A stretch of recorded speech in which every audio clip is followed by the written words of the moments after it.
podcast. All right, welcome back to the podcast. This is your boy East Coast Trev. Also on the phone is the Madman Mardik. What's up, brother? What's up? What up, brother? Oh, dude, I want to start off by just apologizing to everybody. If the audio is not what it's supposed to be, we are on the drive. I am down in Eastern Shore of Maryland. I am down here, and we are obviously podcasting on the road, so quality might not be up to par. It might be. I don't know, but it doesn't really matter. We're podcasting. It's deer season. We are in the Super Bowl of it all. So I do want to start off by, apologizing for that. If you guys can't get through the episode, I'm sorry, but Hey, the you know quality what? should be there. It's called the outdoor drive for a reason. So you gotta take this show to the road. You know. I mean, we understand that, but not everybody else does. But it's okay. Everybody else, I'm sorry, and I apologize, but we are on the road, man. It's kind of fun. I mean, I'm sitting in a commuter parking lot and podcasting from here in my truck, so it's kind of the dream that we had, right? Is to be on the drive and hunt and podcast and hang out with friends and podcast. So it's what it's really all about, honestly, for us here at the Outdoor Drive. That's right. You gotta go when you gotta go. I know it's been crazy down here, man. It's absolutely nuts. The rut is on. The stories to come. Next week's episode, we'll get into the whole Sika hunting and what it is to be down in the swamp. This is a hunt that I truly, honestly have. It's been on the top of my bucket list for years. I had a ton of friends that do it, and to finally be down here and doing it and being in it every single day since I've been here. I mean, we've been seeing Sitka every single day. Just getting it to happen has been something else. But it's close call, and hopefully we can knock one down before the week's over, and we can have a kill podcast, not just a sob story of Trevor went on a hunt and wet sock story. Yeah, story of my life. I tell you what, man, I'm super jealous, and I'm so glad that you went down there, because what I like to do with you is I let you be the guinea pig, like Ohio, and I let you go first. And like, yo, Trev, how was it? Was it cool? All right, and then I'll go the next year. Yeah. So that's why you're down there now. I'll let you scope it out. But from what I've seen already behind the scenes, I definitely plan on being down there with you next year for sure. It's fun, man. Absolutely fun. It's and my success is not always the greatest from year to year because I enjoy the traveling. I enjoy being on the road and seeing different things and the challenges that bring upon being away from home and doing something new. It's fun for me, man. I'm okay with not being successful every single time that I go on a hunt. I mean, I was on a 2-week bear hunt and wasn't successful, but you know what? It was fun.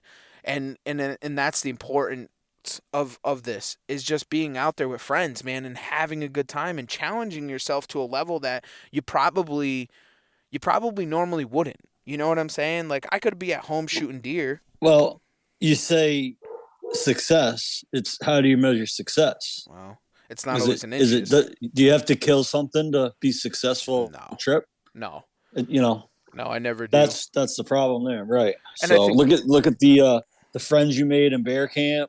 Right. The friend, the camaraderie you're getting with Sean right now, like that's success. And still meeting a ton more people. I mean, and this is the other thing in travels. I mean, with friends wise, I mean, we were at the local shop, the like sandwich shop, and we were there for lunch, and it's where everybody goes for lunch.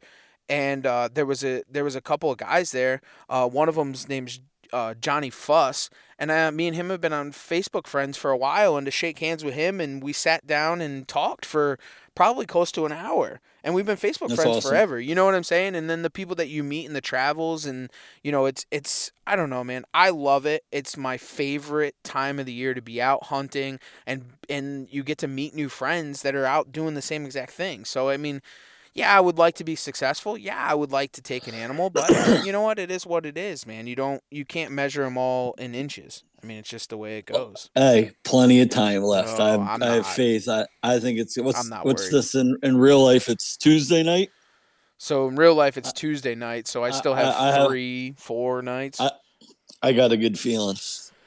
I do too. I'm looking forward to it. I thought today was day 2 was the day. But I think day 3 is going to be the day. I Yeah, think it I really have a good honestly feeling about is. tomorrow. I think So you're in them. Yeah. I don't want to talk about the negative side of it, but it's all good, man. Speaking of, we just recorded a podcast with Tyler Forbes again for the second time.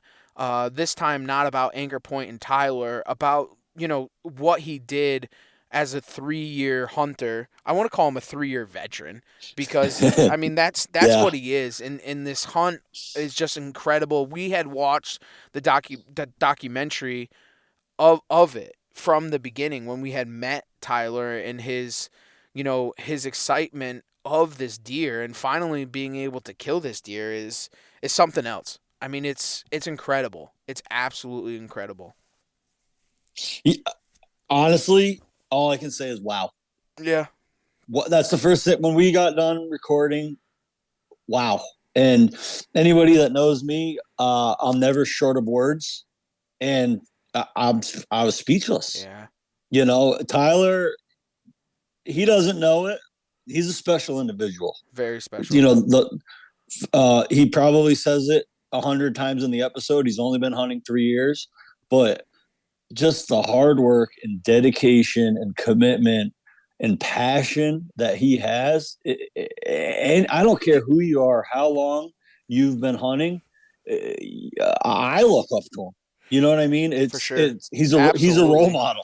He For is a role model when it comes to the work that he puts in. So I'll pump the brakes real quick, and honestly, I mean the thanks goes out to Pat Guyette from Hunt Suburbia podcast Mm-hmm. 100% because he brought us into his family, his network of friends, and we were able to join them at Huntstock. And the people that we met are some of the in our world now are some of our closest friends. I mean, Jake Bennett. We talked to Pat Burns, Neil Pendleton, uh, Mick Mick over at Manchild. Manchild. He did an episode with us, but we talk to him regularly. Tyler Forbes, Nate, both from Anchor Point. Um, Ian and Dawson from Beyond the Boundaries. There's a ton of them, dude. Pretty much anybody that was there, and they are just some killers, man. They're just some great people that we can call friends now, and it all stems back to Pat allowing us to join him at Huntstock. I mean, Mm. and I can't be more thankful, and it's going to be an event that we look forward to every single year. And for you guys that did not go, you probably are going to want to add it to your schedule next year because it's just a group of great people. Yeah, I mean, since we left Huntstock, I think I say to you at least once a week, I can't wait for Huntstock next Yeah. year. I, But I, to add what you just said, the names that you just mentioned, uh, those are people aside from Pat. Those are people that we met at Huntstock, which was 2 months ago. mm-hmm. And you're naming names of people that we talk to almost on a daily basis now. I mean, Right. they quickly became some of our best friends Right.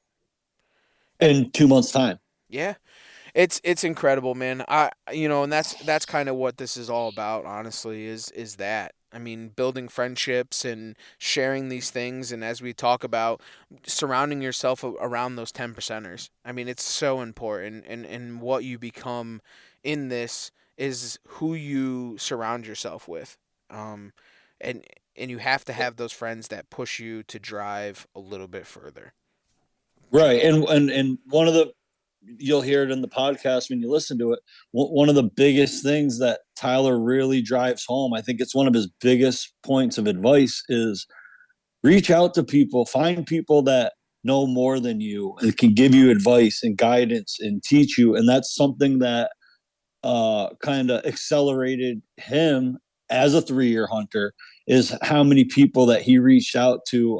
I know he mentioned Pat Burns was a big help, his partner Nathan, and he was constantly just asking for advice and knowledge and just soaking everything up like a sponge to get him to where he is in such a short amount of time. And he just really drives that home as a newer hunter or just somebody who's striving to be better, to just don't be afraid to ask. Don't be afraid to ask the questions, because most guys that are a little bit more experienced, they gladly help you out and give you Hmm. advice and help you and steer you along the way. And that was a big thing for Tyler. Yeah, absolutely. Well, man, why don't we thank the sponsors and let's get Tyler on the phone, man. What do you think? Do it up. All right. First off, we'll start off with Hunt Gear, Huntworth Gear. I can't even talk, dude. You've been sucking too much Dude. swamp water, brother. Yeah, man. Huntworth Gear, huntworthgear.com. Their stuff is by far none. I've yet to wear a piece of camo that has come close to what it is. Their three piece Wait, light wait. stuff. You haven't tried the new moose knuckle camo? No, what's the moose knuckle camo? Post Malone. Oh no. He's rocking some like $700 camo hoodies. Oh no, I can't do it, man. I'll tell you is, I Huntworth has, it's being a bigger dude. It's always tough trying to find stuff. This stuff very thin but very warm. So it's got a three-layer system and it's incredible. I'm a little bit upset because I'm actually away, but our new hunt gear for the fall is in its way to us, and also the backpacks. I'm looking forward to the backpacks. They're shipping us out some backpacks to check out and use for the season, so I'm really looking forward to checking those out and using those. So if you guys haven't already, get on over to huntworthgear.com and check their stuff out. Nor'easter Game Calls, nor'eastergamecalls.com. Your grunt tubes, the rut is right around the corner for you guys that are deer hunters. There's a ton of them on there, and they're probably the best tool when it comes to rut hunting. I'm down here in Eastern Shore, as I said, and using those Sitka calls. He also has some Sitka calls on there. Turkey calls, you name it. You guys want a custom call, reach out to Mark at nor'eastergamecalls.com. Also, Bow Fishing Magazine, bowfishingmagazine.com. Nick Sampson doing a great thing with the online bow fishing. Really good thing if you want something, you want to get into it or just read about it, or you're a hardcore veteran. It's a great place for you to be. Bowfishingmagazine.com. And also Matt Chichola over at Vital Ground Outdoors making What the was it? Amstel. Chichola, Matt Chichola. That's yeah, I renamed Chichola? it. I renamed Did you it. put an H in there again? Yeah, whatever. I renamed him. So Matt, Matt at Battleground Outdoors. If you guys want the click and sticks, or even the PSH that is trademarked by him, or aiders, or anything like that to make your gear just a little bit lighter and get a little bit higher in the tree, go and check out Vital Ground Outdoors. Um, they're just great people, man. Go and support them, check them out, and as always, you can always get to them through the outdoordrive.com. It's a place to also listen to podcasts, buy merchandise. We have a ton on there, but there's more coming. We're going to dive deep into specialty t-shirts. We always talk about, oh, that should be a t-shirt. Well, guess what, guys? That's coming to fruition. We are going to Mm. have special t-shirts here in the next couple weeks. Make sure to check them out on theoutdoordrive.com. And for all of you guys that are listening on iTunes, make sure to give us a 5-star review there. Hit the subscribe button on all social media platforms. And if on YouTube, guys, we are so close to 1,000, make sure you subscribe to our YouTube page so you can see kind of adventures and going on. Some cool shorts that we drop on the daily. And then we also have some really cool videos throughout the hunts of what we got going on. I know it's amateur shit, but it's good stuff. So go and check it out and make sure to subscribe to that. But, it's the good stuff. Don't forget about the good stuff. It's just The so good important, the stuff. good stuff. But oh, how's your week been back home? Is it cold? What's going on up there? Anything good? Yeah, it's getting pretty fally out. The leaves Yeah. are starting to change. I was gone this weekend. I went down to Virginia this weekend. Me and the wife took a trip. Um, then I came home Saturday night, like 11. Mhm. I was like, I'm gonna get. It actually frosted Sunday morning, so I said I'm gonna get up in the morning. I'm gonna go hunt. As long as I could get out of bed because I was pretty beat from the road trip. So I get up Sunday morning, get all my stuff together, go out, start the truck, come in, grab my gear, go out to put my gear in the truck, and I smell oil. I'm like, what the hell? I just got my oil change Monday. I look under my truck. There's 4 quarts of oil sitting in the driveway. Jesus. So shut the truck off right away. The oil filter had come loose, and come to find out, it wasn't the shop's fault. They actually got a bad batch of oil filters. Oh no. So yeah, didn't go hunting Sunday morning because of that. Got that all squared away. Truck's fine. Put a new oil filter on. We're good to go. That's good. So Hey, yeah, you decided to start a little new segment in the intro. yeah. Do you got that thing Um, going on it? You want to start it this one, or we want to wait, or yeah, let's do it up. I don't have a name. Maybe we'll have to figure out a name for the segment later. But yeah, basically, the trophy I want to room, get. We got some shout outs to do here. the trophy room. The trophy room, I don't the know. killer's corner, the killer's It's the corner. killer's corner. There you go. Yeah, real quick, I want to shout out our boy Mick at Manchild. I know he had a tough hunt out in Ohio, but he came home and smashed a freezer queen on the 6th of October. Shout out to our boy Pat Guyette, Mr. Huntstock himself. Shot a beautiful buck on the same day, October 6th. Cody Trotman, he completely grinded for 2 weeks in Kansas and ended up shooting an absolute beautiful buck on October 7th. Maurice from what was that episode 162? You're asking the wrong guy. Um, shot a yeah, it was 162. Shot a real thick horn. I think it was a 10 pointer on the 8th. And last and certainly not least, Mr. Tyler Forbes from episode 161 shot his target buck daggers on the 7th of October. So I just wanted to shout out those guys. Um, Obviously most of these guys are past guests, but I like to shout out anybody. It doesn't have to be a buck. I don't care if it's a doe, a spike buck, whatever. If you're proud of it, Any um, harvest. post it up on the Outdoor Drive group page, and I'll give you a shout out in the next episode. So we want to see your kills, guys. That group page was made for you guys to have a place to share your stuff and positivity. Ask questions there. Like don't be afraid to use that page to post. It's there for you guys. And some of you guys might not even know how to get there, but so if you go on to, it's called The Outdoor Drive. You can search it on Facebook. We'll approve you to get on in on it, or I think you can get through it through the Outdoor Drive podcast Facebook page. I think the group there, but for anybody that wants to, you can also reach out to us, and we'll make sure to add you on it. But it's Yeah, like Steve said, it's just a group of great people that we wanted to get together and kind of, support everybody throughout the season and, fuel everybody's drive tank, to get out there and just keep on grinding. So make sure to get on over there. yeah. It's very So important.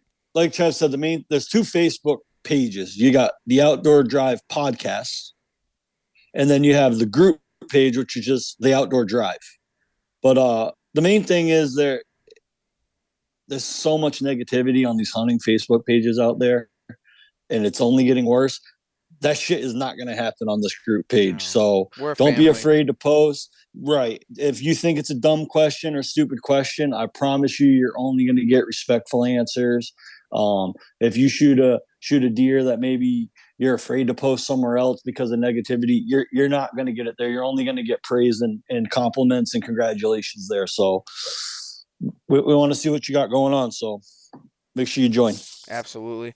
Well, man, I don't think without further ado, why don't we get Mr. Tyler Forbes on? Let's hear about daggers. Yeah, I can't wait. Well, I already heard it, but I can't wait to listen back, right? yeah. All right, brother. Get ready. Turn your seatbelt on, boys. All right, we're back on the phone with our good buddy Tyler. What's up, man? What's up, guys? How you guys doing? Oh, just out on the grind. You know how it is, dude. I feel you, dude. I just got back in from the stand. It was an eventful night tonight. Some spike horns, a couple does. Nothing worth shooting though. No. What? Not tonight. Yeah, it's all good, man. But you're back on the grind though. That's all that matters. Always on the grind, man. Always. I know it's crazy. I know that we just recently had you on the podcast, but we couldn't miss out on such a great thing. I mean, you did some amazing work. I don't want to get into it yet, but we got you back on the phone. I know you guys, I mean, maybe the listeners probably don't want to hear your voice. They come back to the podcast to listen to mine, so actually they might want to hear yours probably over mine. That's I don't probably know, normal. man. I don't know, man. I got a lot of haters. They probably don't want to hear me. That's all right, though. Oh, We're used to it. that's come on. That's a rabbit hole that's not needed to go down, Ty. Hey, for all those guys that, as I always say, that are living under a rock, man, why don't you introduce yourself? Tell everybody who you are, where you're from, and a little bit about what you do, my friend. Yeah, what's going on, everybody? I'm Tyler Forbes. I'm really just a beginner in the hunting world, for real. I mean, I've been hunting for 3 years. It's my passion. I'm addicted to it. I live it. I breathe it. It's just something that I truly love, and I'm so glad that I was able to find it later on in life. And yeah, I live in Marlboro. I'm a family man. Got a wife. Got 2 kids. Police officer. Really just living the life. You know what I mean? Just having fun, enjoying life, and there's nothing better than being outside and in the woods. Absolutely, man. Well, I know everyone's probably wondering why we have you back on. We might as well just crack right into it and just skip all the bullshit because we need as much time as we need to get this thing up and off its feet, man. So Daggers is finally down. I know we had talked about it in the last podcast. Dude, take us through it. I want to hear it from the beginning, though. I don't want to hear it from what it was through the hunting, this season. I want to know the whole story because last time we had talked about it a little bit, but I want to dive into what this deer really means to you and what you did from the day that you found out about this deer. Man, first time I ever saw this deer, I just, I didn't really know what to think. Let's put it this way. The first time I saw daggers was back in 2020. It was November 11th, 2020. I was actually on duty, and I was driving down a construction site, just kind of just looking around. It was my first year ever hunting. I didn't know shit about hunting. I'll be honest with you. I didn't know anything really. Um, kind of just learning as I went. You know what I mean? Just try to just force myself to get out there. I loved it. I just, it was just, I enjoyed it. And I knew November was, the beginning of the rut. And I'm like, hey, maybe there's deer running around in the woods right off of, an old construction road. You know what I mean? So I ended up taking my cruiser down the road, and there was like a dead end.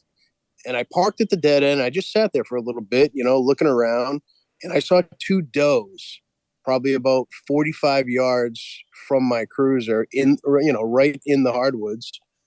And I was watching the does. I'm like, oh, this is really cool. And then all of a sudden, I got out of my car just because I wanted to get video of the does. Like, that's all I want to do is just get video of the does to send to my wife and be like, hey, look what I saw, blah, blah, blah. And there was a big piece of construction equipment on that dirt road. And I tried sneaking up on the does behind the behind this big ass loader. And when I got to the front of the loader where the bucket is, I remember looking where those does were, and I just saw this absolute giant of a buck. I was like, "Are you shitting me?" And luckily, I had it on video. I think I still have the video. I just got to go back in my photos, my album, and find it. But the does took off, and he took off, and that was at like 9 o'clock in the morning. So I left. I was like, "Wow, that's unbelievable." I left, and I came back at 10 past 11, almost 2 hours later, and just drove around again. Dude, those does were back in the same spot, eating the oaks, eating the acorns. It was like a small little knoll, and there he was again. And I was just like, damn, man, that's hunting right there. Like, if I could get a buck like that, that would be unbelievable. But of course, I was a beginner at that point in time. I shot a doe and a 5-pointer. All right, like that's all I had under my belt. Period. I shot a doe and I shot a 5-pointer November 7th, I think it was. So just a couple days prior. And once I shot that, little 5-pointer, I was hooked. I mean, I was hooked. And that's when I was just driving around, looking around and just trying to find deer. And from the moment I saw daggers, it just a late switch, it just switched, it was just, it was basically like all hands on deck. All I wanted to do was go after a buck like that. So what And really that's when was the chase started. So what was like the attraction to that deer over any other deer? I mean, like you could be chasing any deer that you want, but what made you want to go and shoot daggers? Like what was the attraction to you? Man, he just looked like king of the woods when I saw him. I mean, he's walking around during the rut with two does, man, just walking around with two ladies, doing his thing. And he had the right side of his rack, man. He had like this massive crab claw. It was just like, I mean, I don't even. It was just his G3 in the end of his main beam, and it was just absolutely massive. And I was like, that, that's the type of buck I want. That buck's unbelievable. And then 3 days later, I drove in the same area, and boom, he was there again. So this was like November 24th. Okay, so I saw him, I think November 11th, and then November 24th, and I'm like, dang, this is unbelievable. Now I didn't have permission to hunt there. It was posted. It was a construction site, the whole 9 yards. So fast forward, I don't see daggers again for a while. So last time I saw daggers was November 24th.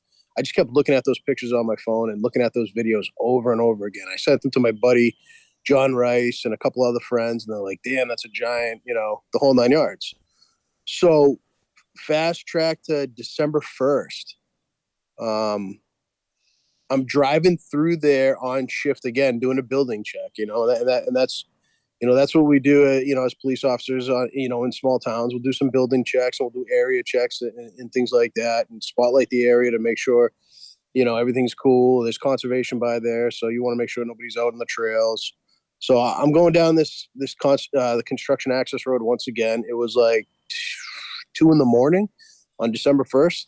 Yeah, it was 2 in the morning on December 1st. I was working the overnight shift, and then I had to be in Middleborough the next day for training. Just the training. And I remember, yeah, it was like 2 or 3 in the morning, whatever it was. It was an insane windstorm. It was like pouring rain and windy and just insane. So I ended up driving down that access road, and to the right where I saw daggers, I spotlighted in there just to, again, doing an area check like we're supposed to do as police officers, just doing my job. And I didn't see anything. So I ended up throwing the spotlight to the left to check that area, make sure nobody was in there and, running around and whatnot. And when I did that, I seen this really nice 9-pointer. I'm like, oh man, he was bedded under a big pine tree. Well, it was like a hemlock tree. He was bedded under a hemlock tree to stay out of like the wind and the rain and the whole 9 yards. So I was like, dang, that's a really cool buck. And at this point in time, I only killed the 5-pointer and a doe. So that morning on my way to training, I specifically remember calling the construction company, asking for the owner of the construction company. And I think this is where my love for making hard calls and seeking permission started back in 2020. I mean, it's that simple. So I ended up calling the construction company. I ended up talking to like the mechanic of the construction company, and he's like, "Yeah, who do you want to talk to?" I'm like, "I'd like to talk to the owner." He's like, "Oh, the owner's in Florida, but I can give you the number to his son, who's the VP or whatever." I'm like, "All right, cool." So I ended up calling him, and we had a great conversation. I told him what I do for work and where I work, and you know, and I asked him if I could bow hunt on his piece of property in that town. He's like, "Yeah, man, I don't mind at all. I'll give you written permission. Yeah, that's all good. No problem." He told me where to park and whatnot.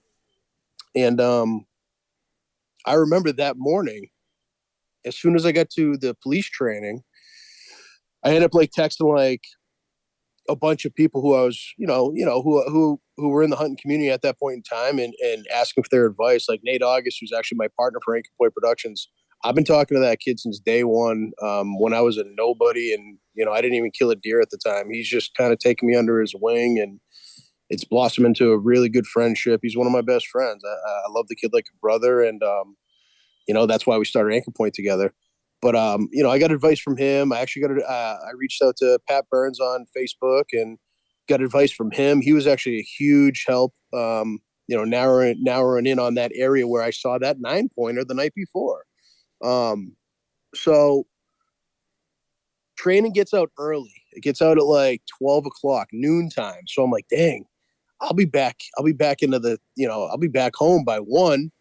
I should go sit where Pat Burns and Nate, gave me an idea of where to go find a tree and sit. You know what I mean? I'm gonna go in there blind and just find the best tree to get up in and see if I can get that 9-pointer. He was bedded there last night. He must be there still this morning or that day. That was my thought process. You know what I mean?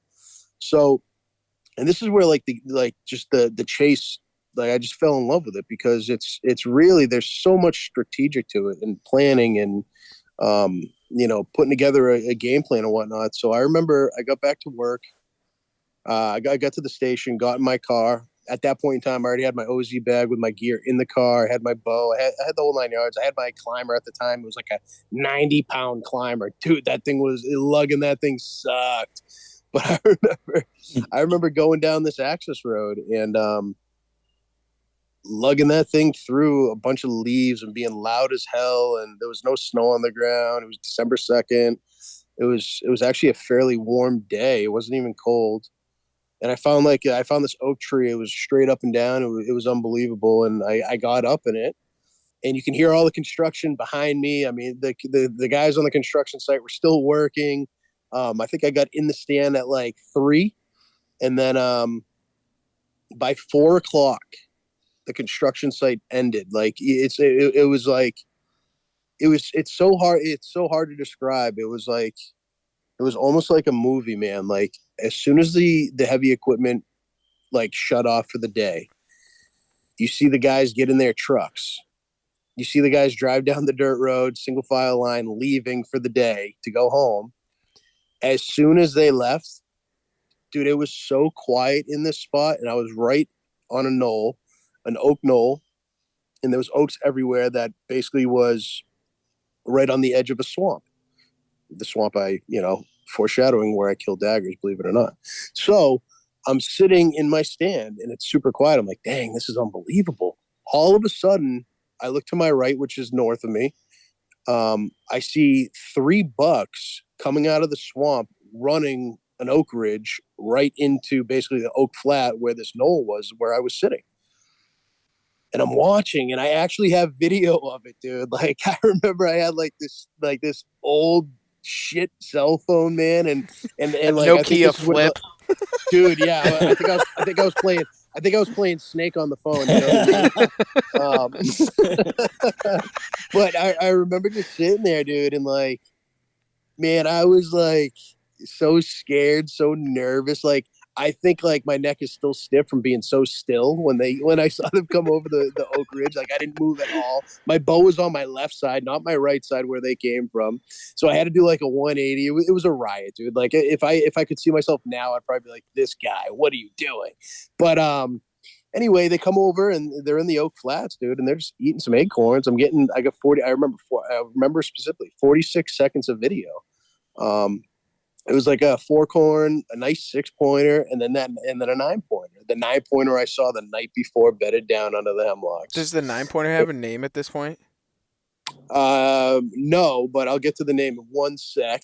So the that 9-point is like just hanging out. He's at like 34 yards, and I'm like, all right, all right. I at this point, 2020 first year hunt. I had my dad's 2015 bow tech, dude. Like that thing's awesome. I'm gonna give it to my son Beckett. He's gonna get his first kill with that bow. It's sick. It's so light. I love it.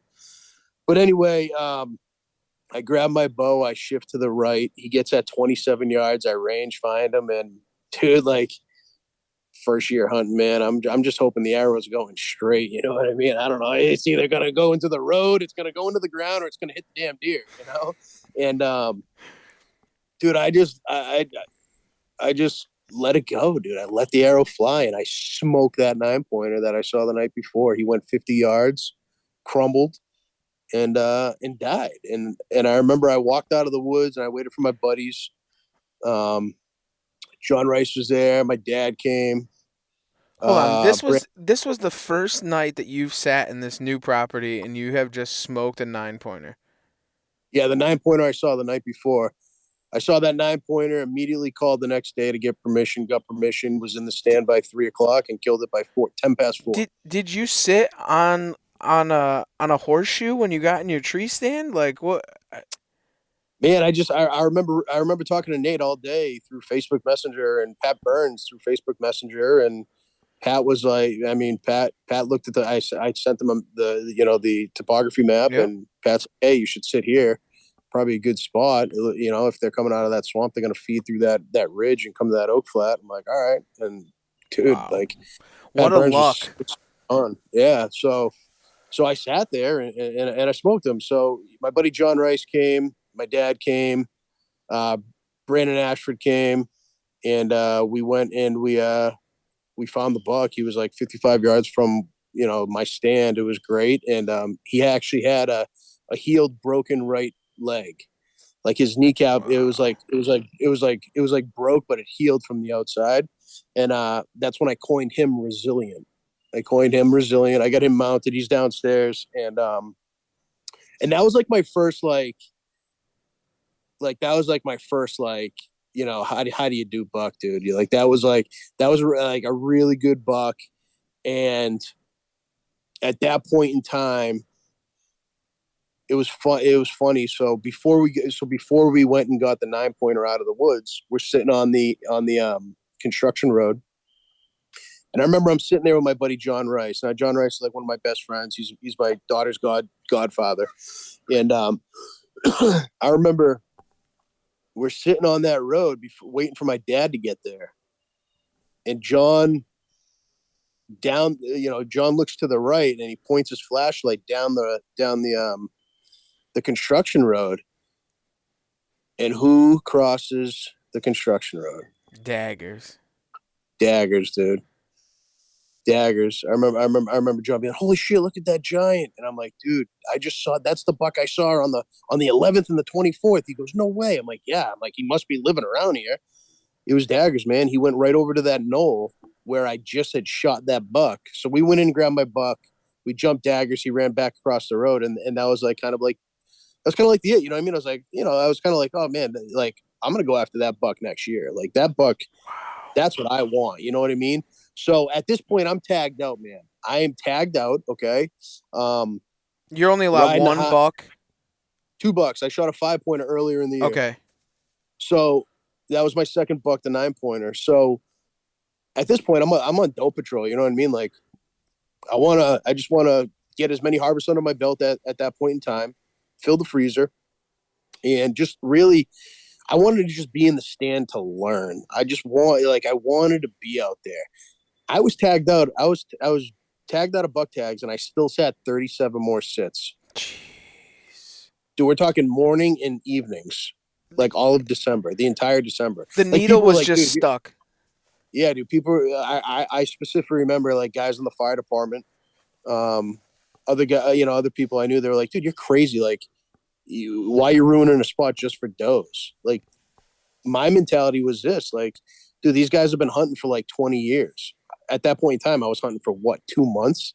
I was Hmm. trying to learn as much as I could. I was trying to absorb as much as I could, being out there in those elements, having encounters with deer, having encounters with bucks, having encounters with just anything, the weather, anything. You know what I mean? Trying to figure out what the hell does wind direction mean? What do thermals mean? I don't know what that shit meant. It meant in 2020. And dude, I remember it was December 23rd, I think. No, it was no 22nd. It was before Christmas, December 22nd, I think it was. I had an encounter with Daggers from the stand, man, and I wasn't filming at the time. Daggers came by. Daggers came by at 32 yards. I range find him at 32 yards, and I remember him just standing there, and I'm like, wow, like that. That's kind of when I was like, all right, man, like it's on. You know what I mean? Like it's on. So that was kind of it. I just moving forward, I picked the brains of everybody I possibly could, like, and that's why I try to tell like people that are just getting into hunting, don't be afraid to reach out to people. Don't be afraid to reach out to people that are known to be these unbelievable hunters, and they're like the kings of New England because they're such great hunters. Half of those guys are super humble and good guys.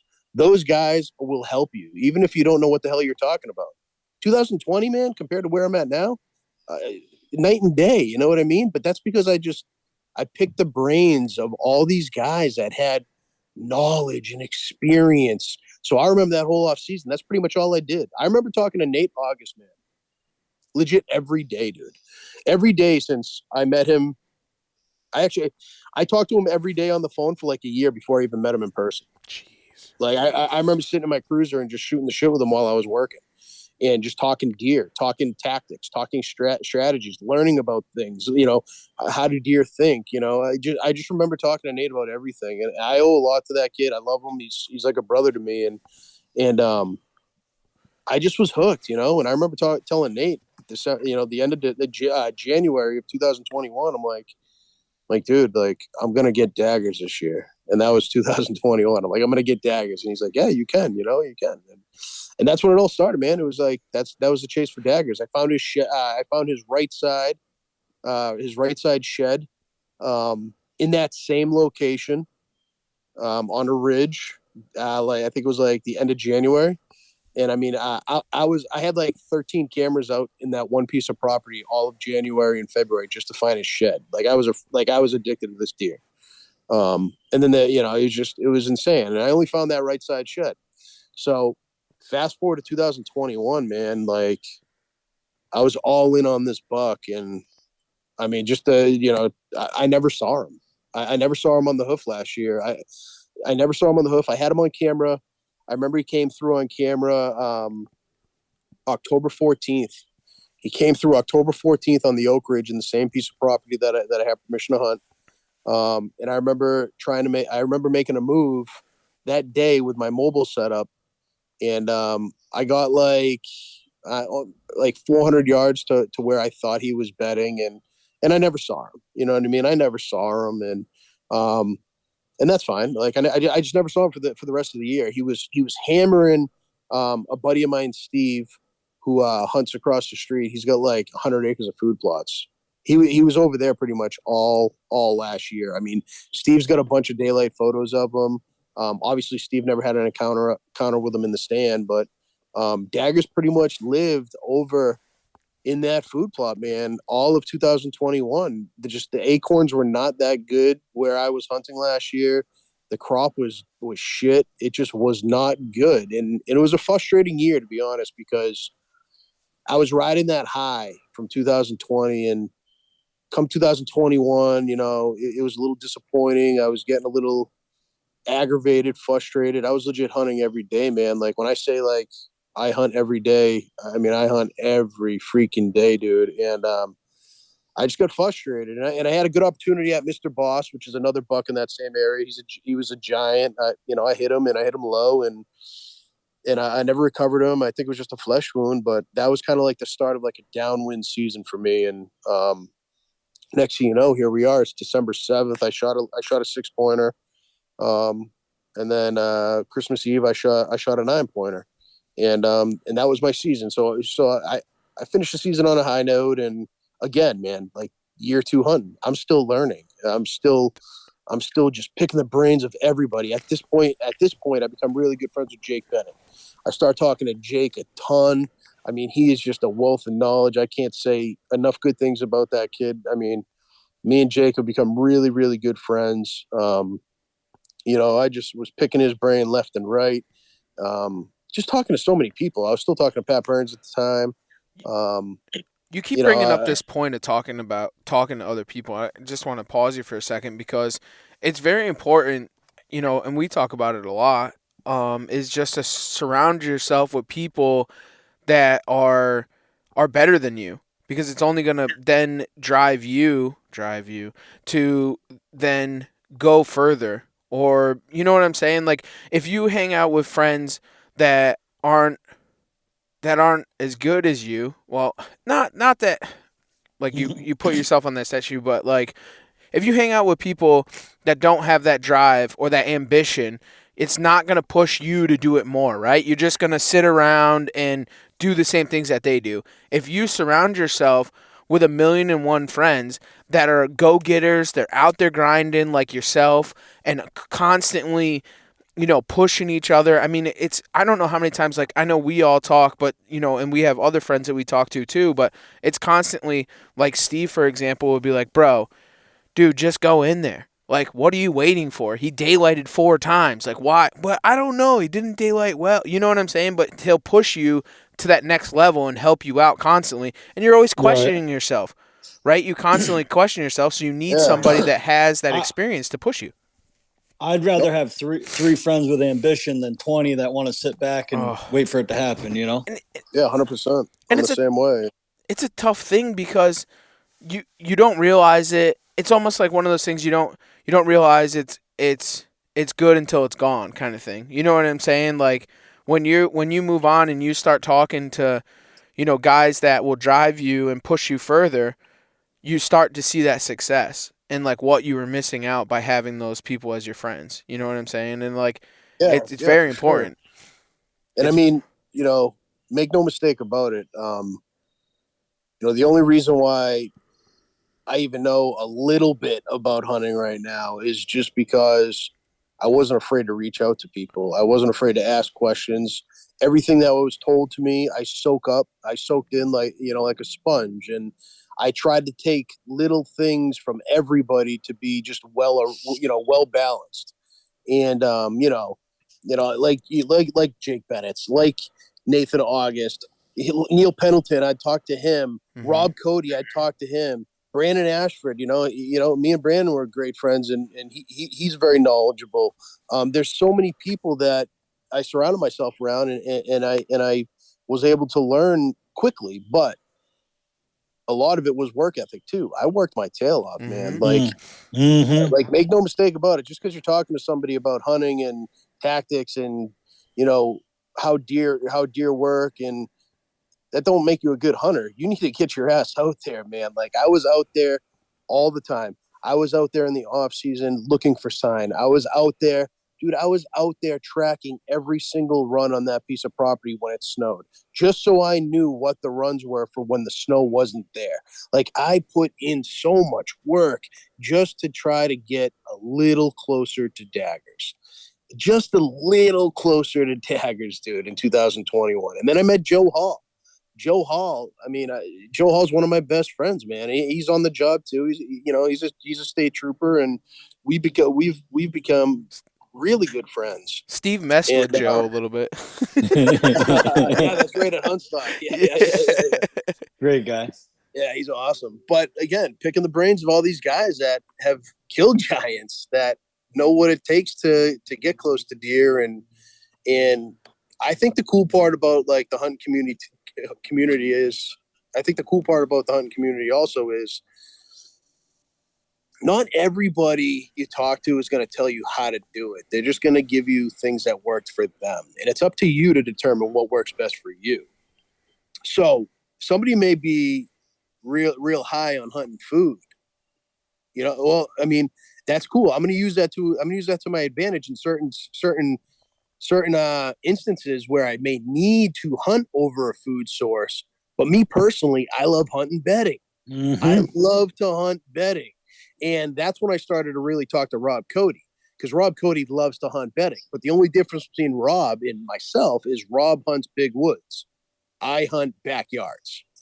I'm hunting these small properties. So he's more concerned about like thermals and the wind and things like that.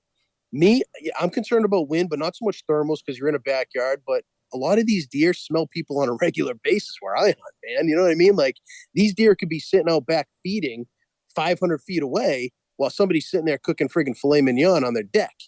So, like scent control, it's very important. I still, I use ozonics and obviously spray myself down and play the wind, but I think you can get away with a little bit more hunting where I hunt, like backyard hunting, compared to like big woods. But I learned a ton from Rob, and I remember Rob told me, he's like, I asked him, I said, when you're hunting bedding areas, like what do you key in on? And I remember he told me, he's like, I key in on the entries and the exits of the bedding. And I'm like, well, how do you do that? He goes, I start out at a certain perimeter and I walk the perimeter of where I think bucks are bedding. And then I get closer and closer until I find those entries and I find those exits. And then he'll find beds, and then he'll, and then from there, it's kind of like, how close do you want to get? and for him, thermals and wind is super important. So, but it's different where I hunt compared to that. But you can still take that concept and apply it to yourself, which is what I did. And that's, I love hunting bedding. And that's the first thing I do in the spring. Well, not even the spring. When the snow's gone, late winter, early spring, first thing I do is every single piece of property that is newly acquired, I walk it like twice, and I try to find every nook and cranny, and I mark it in hunt wise. And then once I kind of have the feel for it, I go back to like my main honey holes, and I'll walk my main honey holes again. Like, this I couldn't have been any more prepared than I was this year. Like it took me 3 years to kind of like really hone in on daggers, and he still almost got away.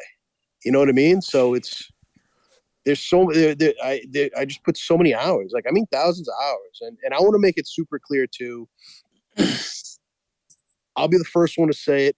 And I'm not trying to get kudos from my wife or anything like that, but to be successful in this game, man, like, you need to have that wife that completely understands your passion and your love for this, man. Like, my wife has no problem with me just running out the door for an hour to go check a trail camera, or just going, running down the street on a whim to go, walk a piece of property really quick. Like, she's super, super supportive. And I say that all the time in my episodes, how supportive she is, and how supportive my kids are and stuff. Like, that's like not flake. That's 100% genuine. Like, she's badass in that aspect. She just lets me, she lets me fulfill my passion, man. And it's pretty cool. And if you don't have that support system, it's very hard to take this serious. So don't get me wrong. I love Amen. it. I love it. I love it. It's a hobby, and I do this for fun. Don't get that wrong. I like to hunt for fun, and that's like one of my mottos. Having fun, man. Like, have fun.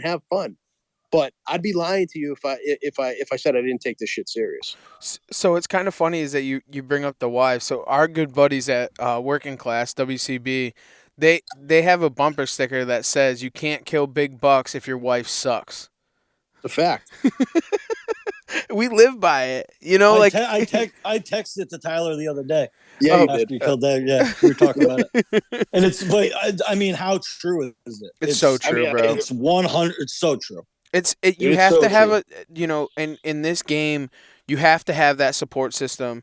The wives are so important when it comes to this, because we as people like myself, I mean, I'm not even home, bro. I've been gone for a week. I'm going to go home for a couple of days, and then I'm gone for another 2 weeks.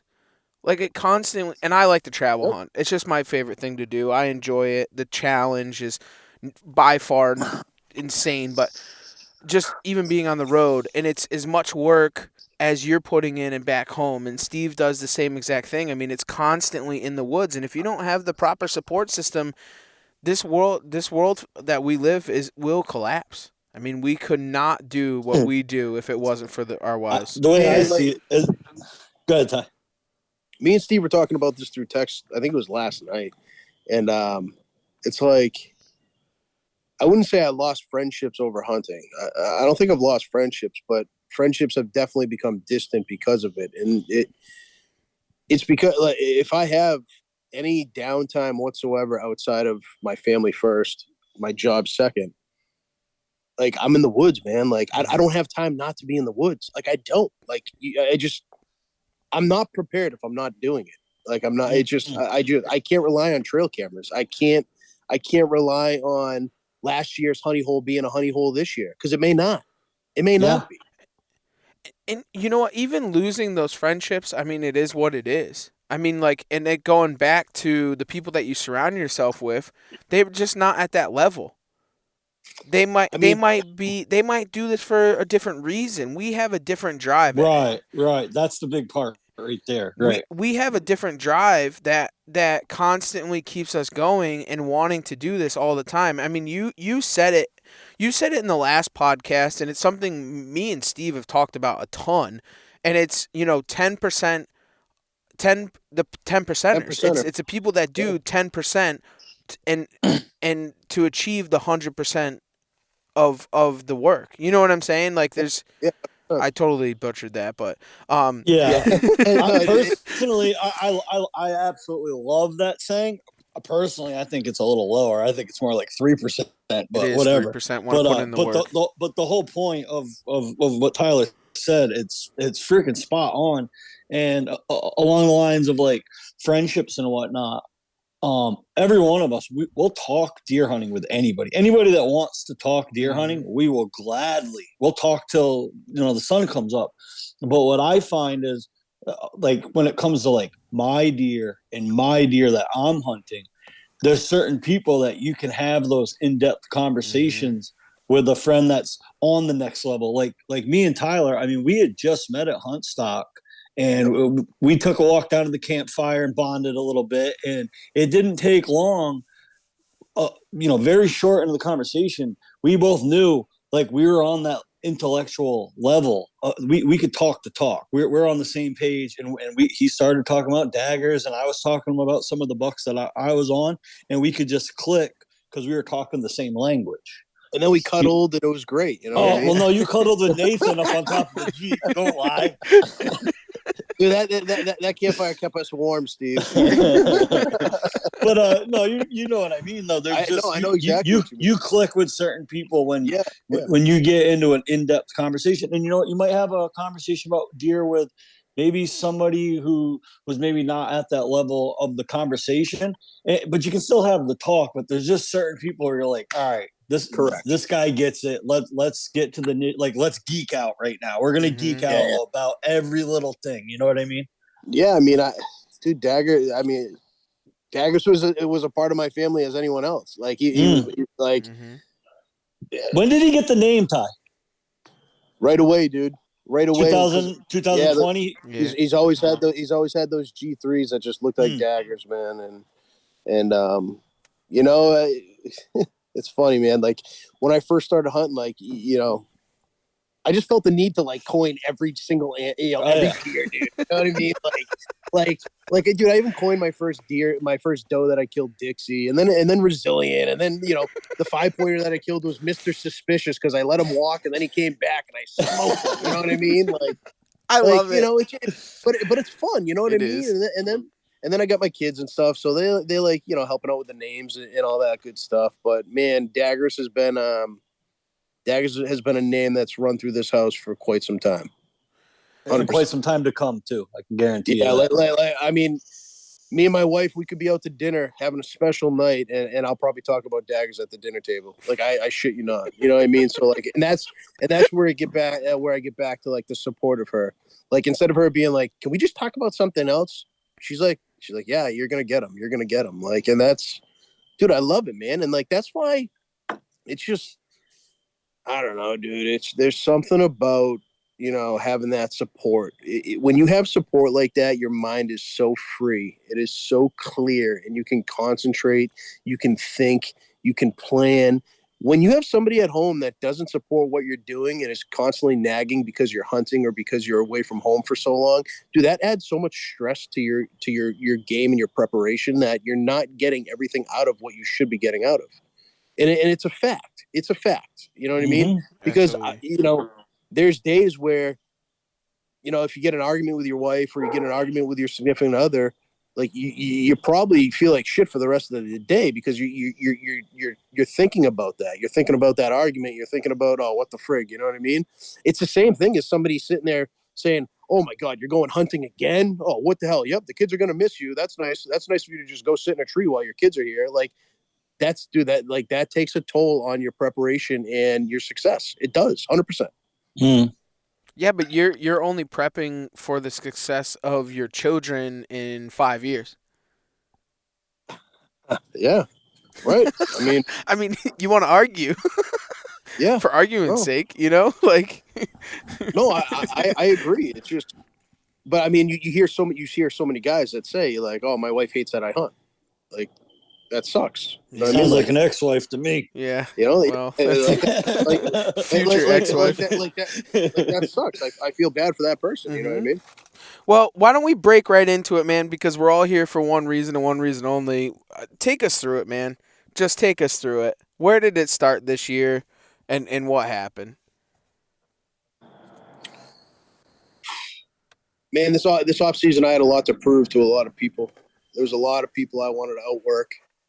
There was a lot of people that I wanted to just prove that I wasn't just just a mediocre guy. Like I wanted to shine. I wanted my hard work to show, and it all started right. It all started in January of last year, man. I hit the ground running, shed hunting, trying to figure out where Daggers was living, trying to figure out where these bucks were running, where their runs were, where they were living in the winter, in preparation of this winter, where they were feeding.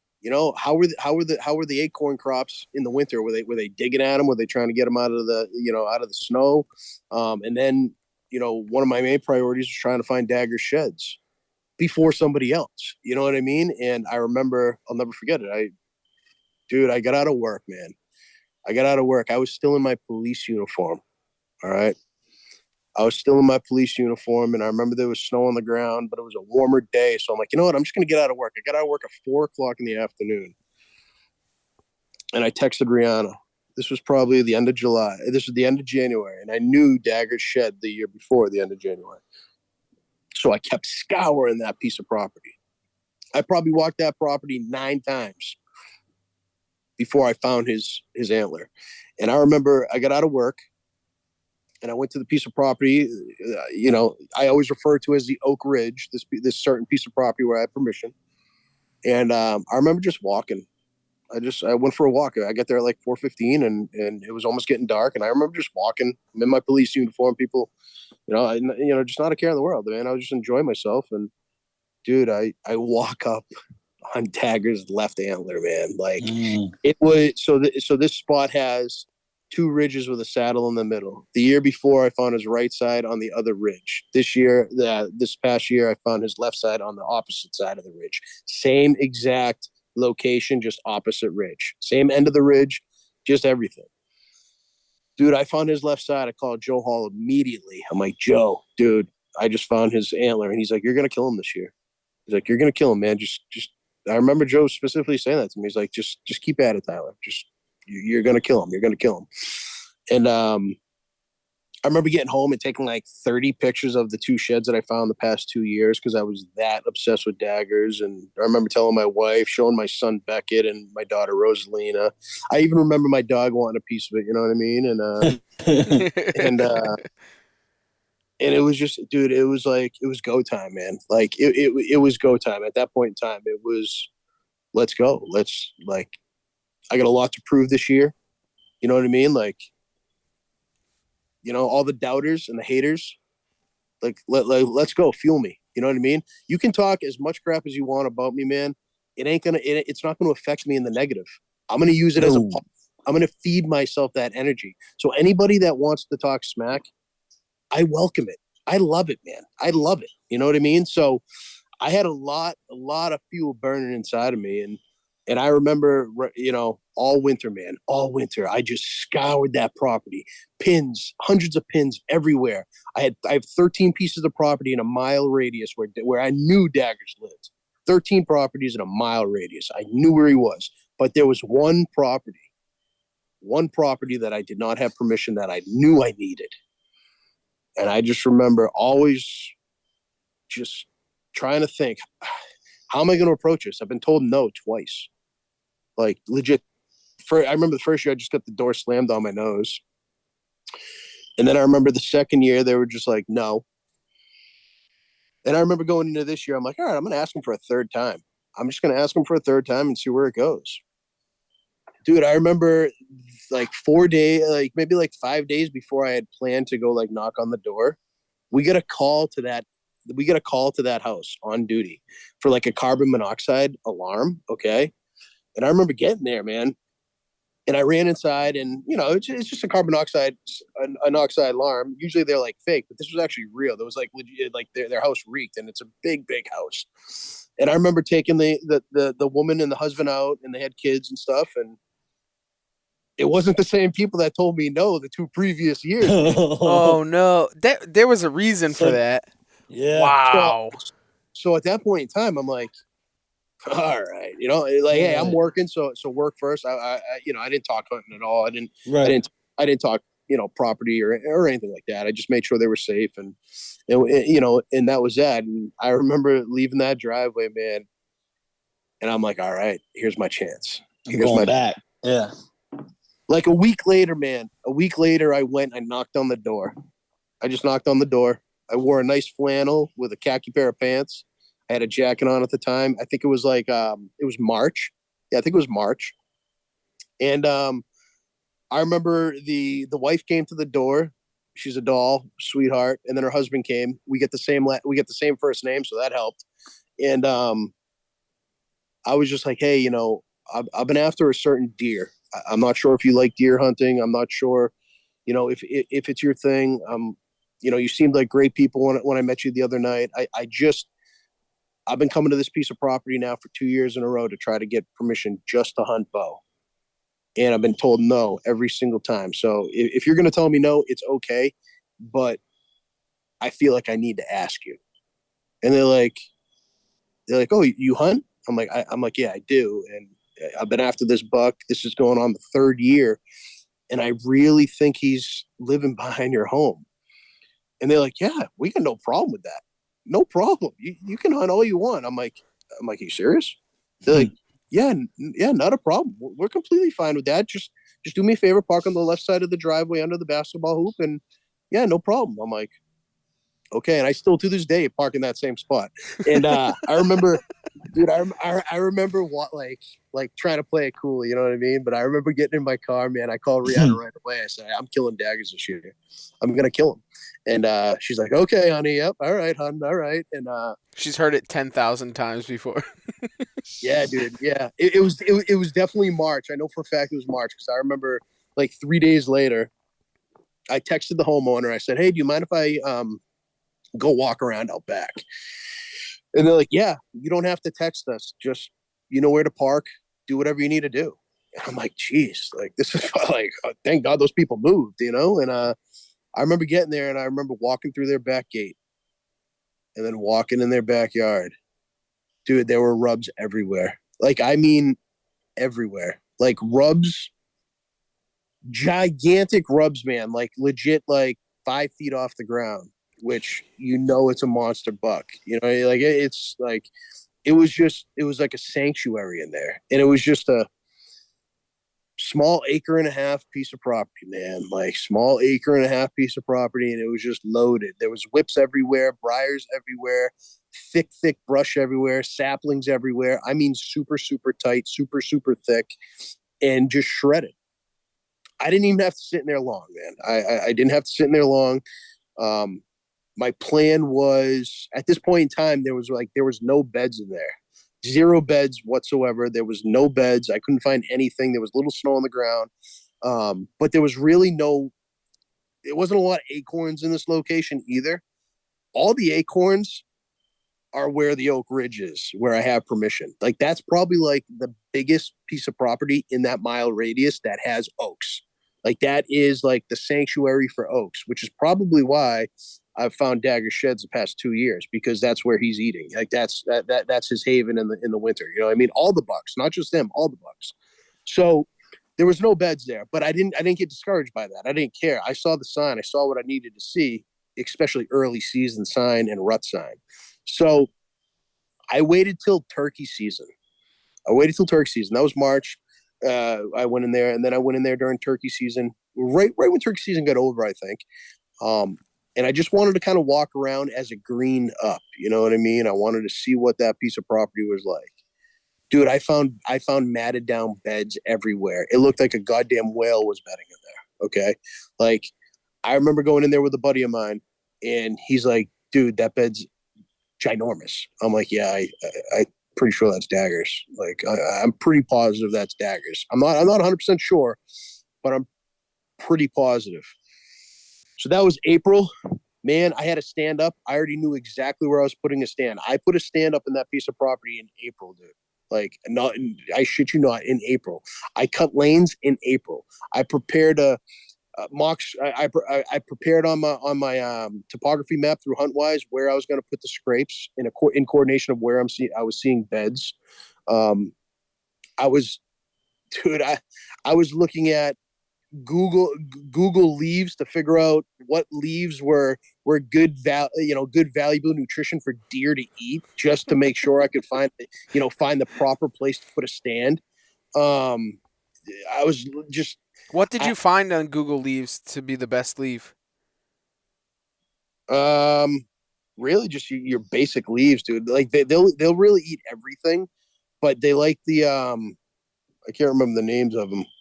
Nate knows them all, dude. Nate was like my guru with leaves. Nate knows everything about like because Nate owned a landscape company. You know what I mean? Oh, yes, So Yeah. always the landscapers.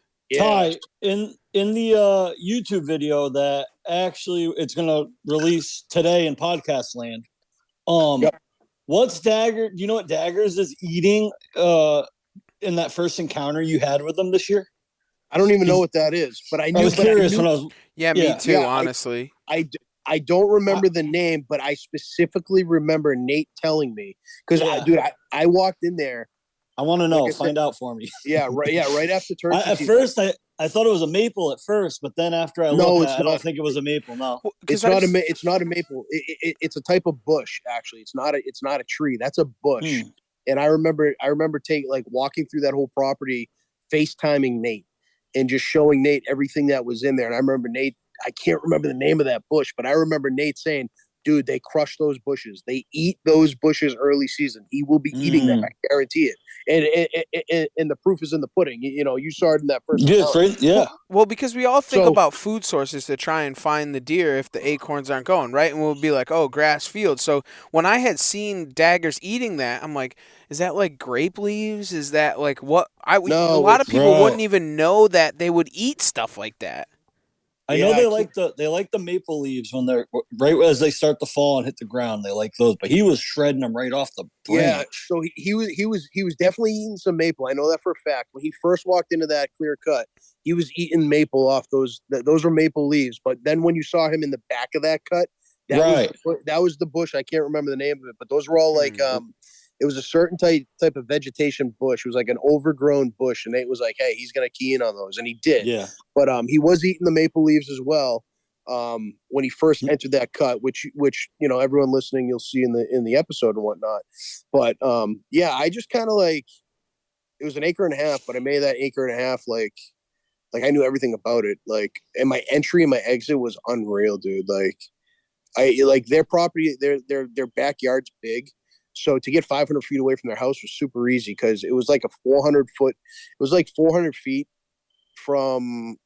It was almost like 425 feet to get down their grass line. And then when I walked out of the gate, it was only like friggin' 100 feet to my stand, dude. It was like, I mean, the entry and the exit was unbelievable. It was, so I made sure I put my stand in that spot where I knew it'd be perfect. Cause these bucks, dude, they were betting 70 yards off these people's backyard. Like there were times I went in there to change batteries in my cameras, and I remember I jumped daggers and the wingspan buck one day, and they didn't really care. They just they went off and did their thing, but that's how like comfortable they were in this little triangle in between houses. It was unbelievable.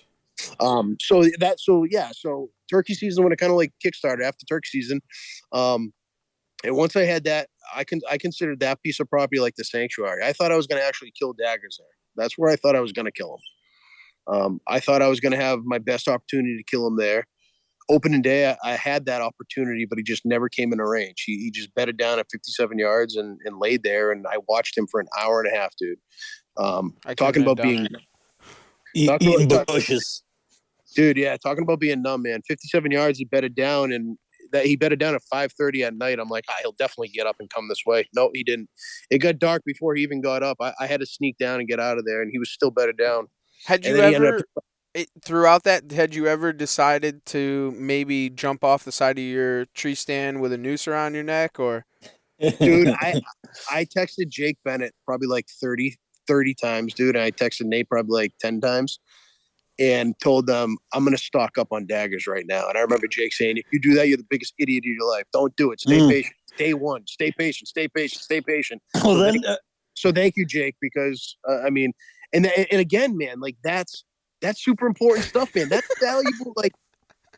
Like people don't understand that, but You're like not Zach Farrenball, bro. Do not get on yeah, the ground. Like, I one of the kids I hunted with that it was tried so that. frustrating. It was so frustrating to see, but like well, those are you also good friends right there. You know what I mean? Like just stay patient. He's like Jake was like, just stay patient. He's gonna give you another chance. Just stay patient. you also regretted not slinging an arrow at 54 yards at one point too, didn't you? I did, yeah. Yep. I That's a thought poke, bro.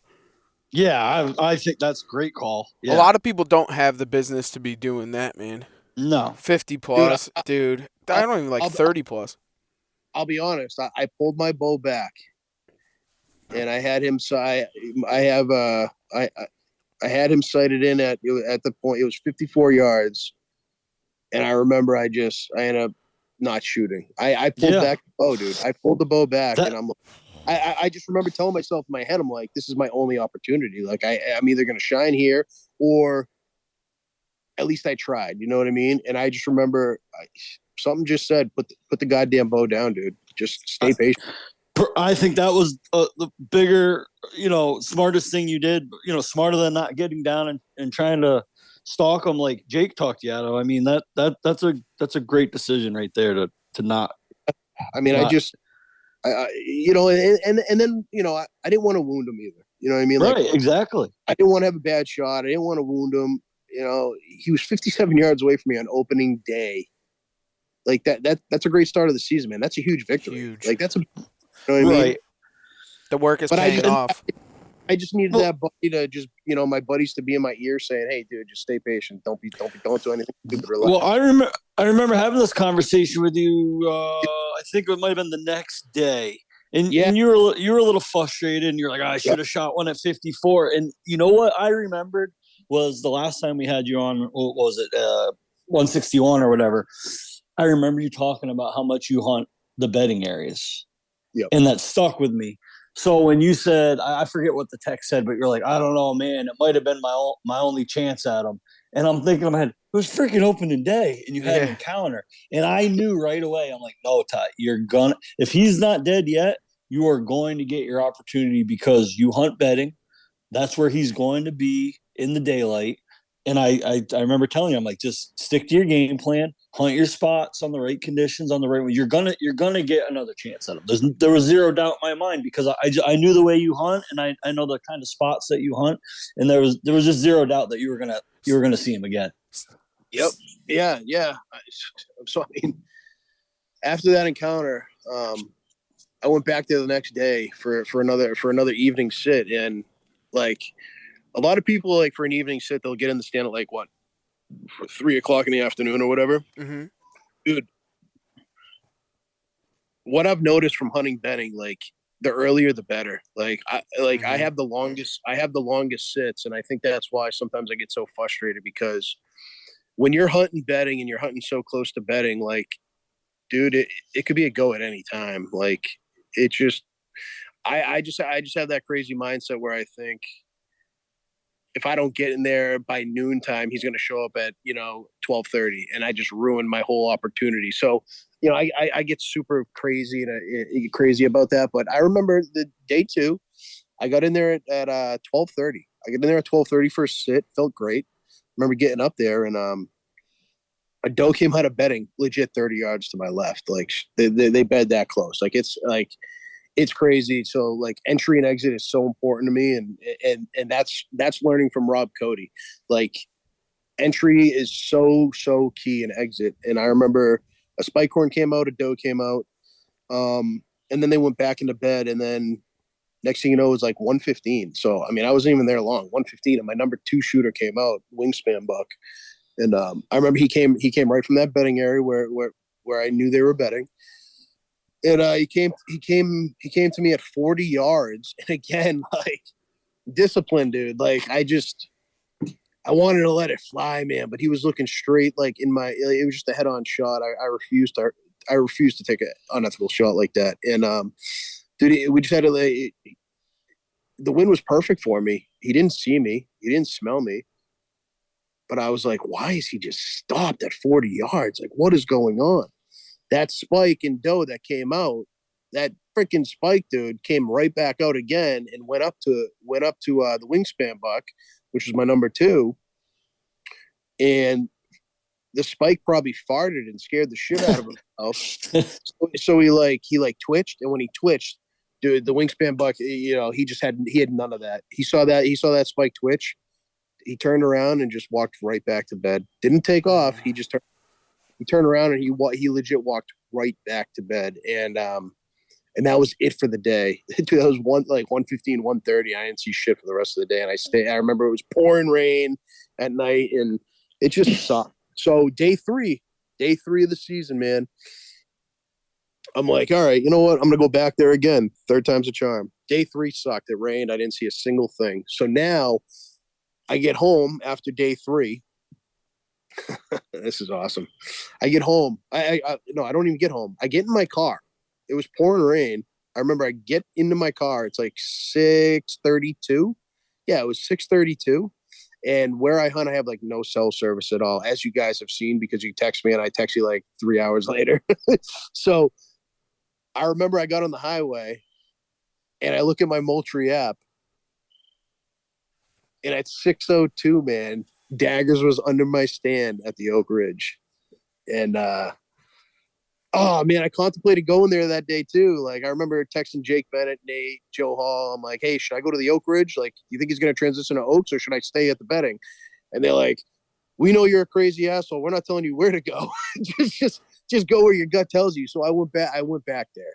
And sure as shit, Daggers was under my stand at 6:02. Would have been a perfect shot. I would have had an opportunity right there to finish the story too on day three. But that's the game, man. That's the game of chess. So day four, again, rain. Day five, again, rain. And 3, 4, 5, 6, 7. No, day four it rained. And then day five was the big day, man. Like, when I talk about preparation,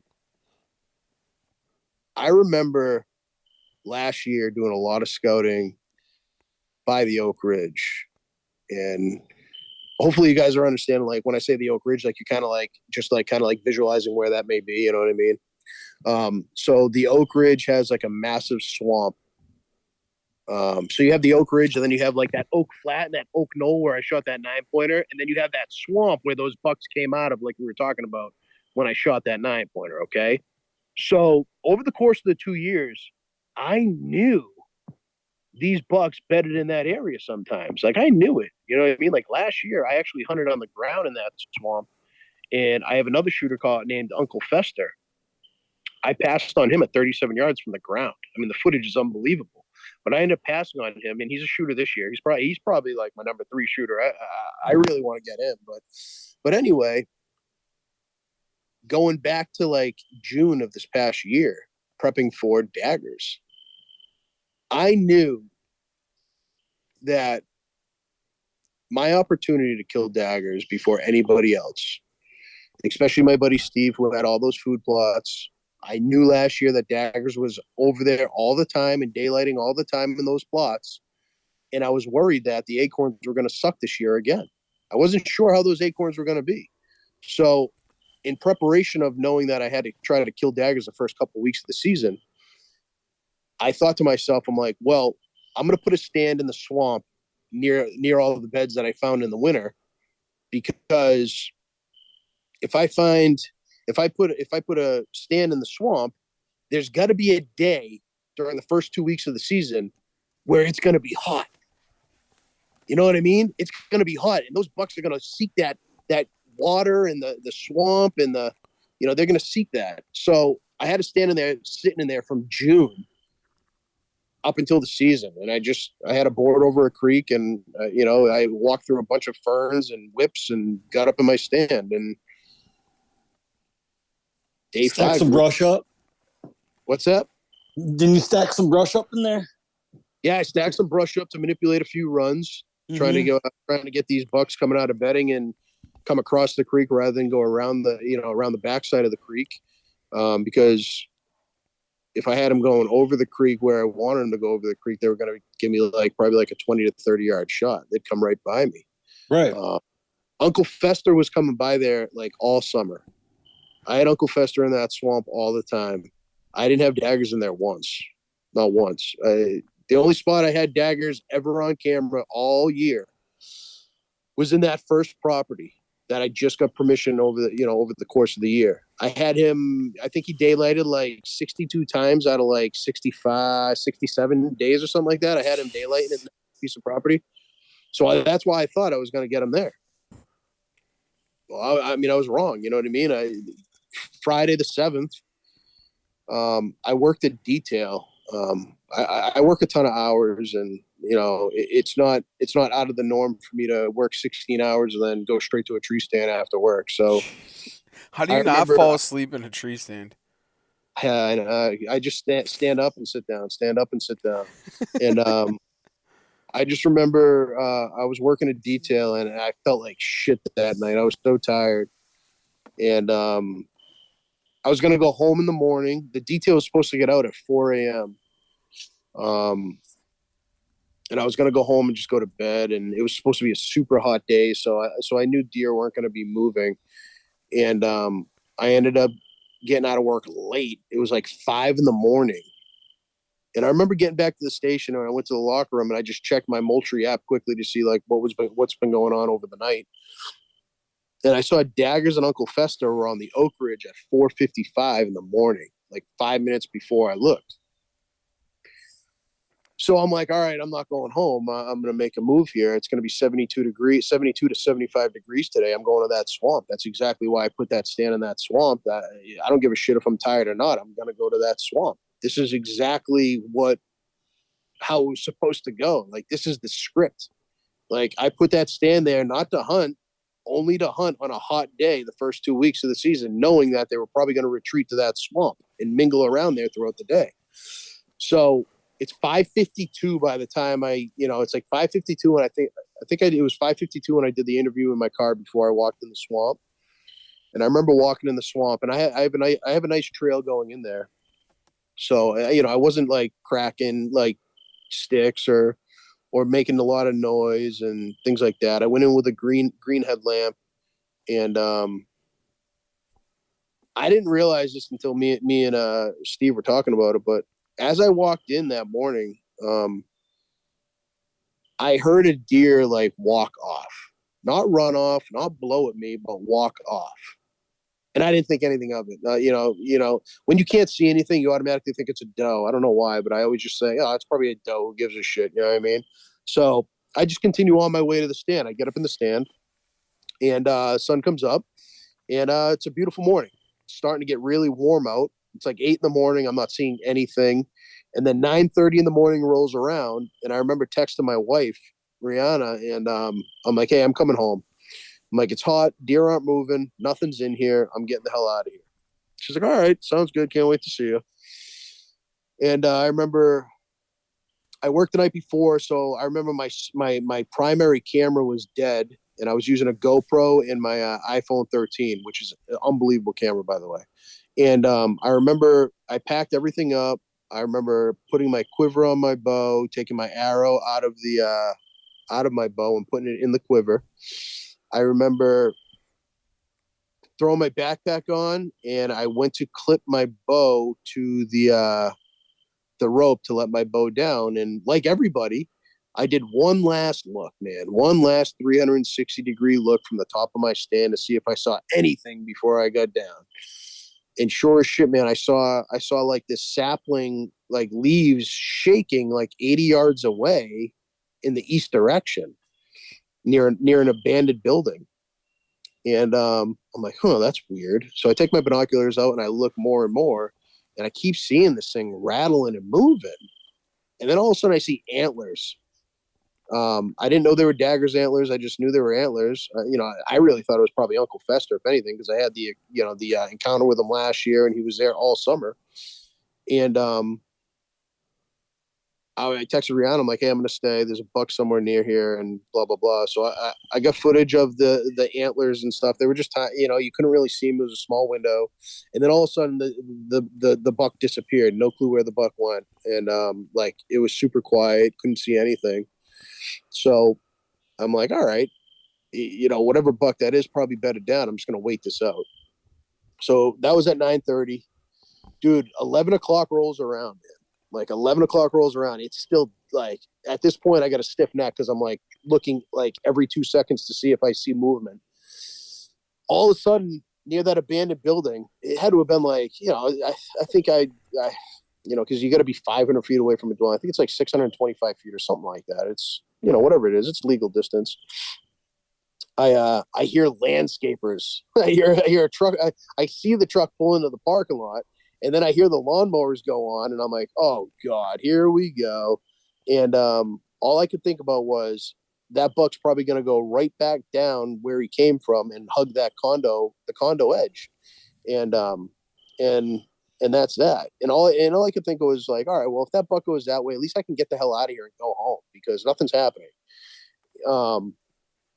So I remember looking at my phone, and it was like 11:15. They were still, cutting the grass and stuff.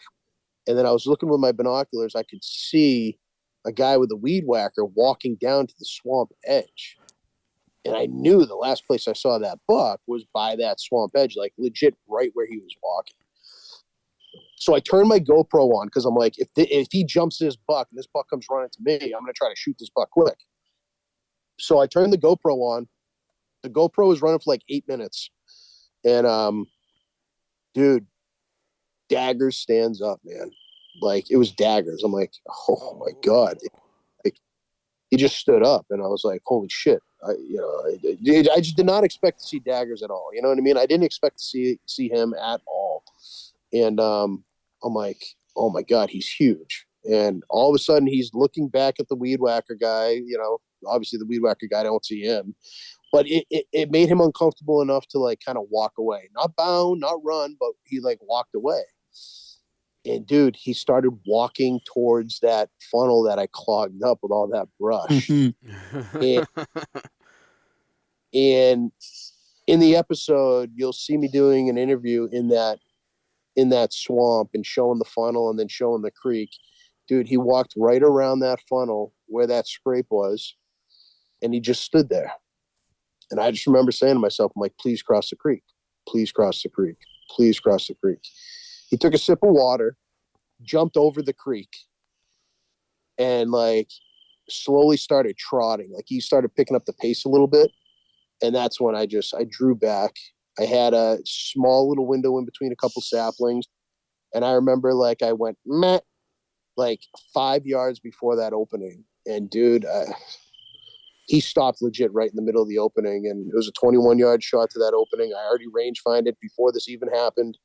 And dude, I smoked him, and he just took off running with the arrow in him. And we ended up finding him 65 yards away, piled up. Jeez. Incredible, man. I couldn't imagine like what was actually going through your head when he decided to come through that pinch and come right to you. Like it's crazy how it picture perfect when it happens. I don't know, man. Like